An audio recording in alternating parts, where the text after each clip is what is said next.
Gece güneş diler beni senin hasretin, tek başıma sanki mahşer yeri. Şu kalbimdeki her yer bu evde seni bekler.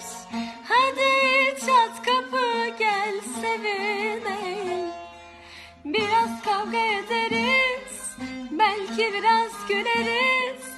Bir küser bir barışır kalbimiz. Seni nasıl özledi yüreğim sanki deli. Kıskandığım için affet beni. Kıskandığım için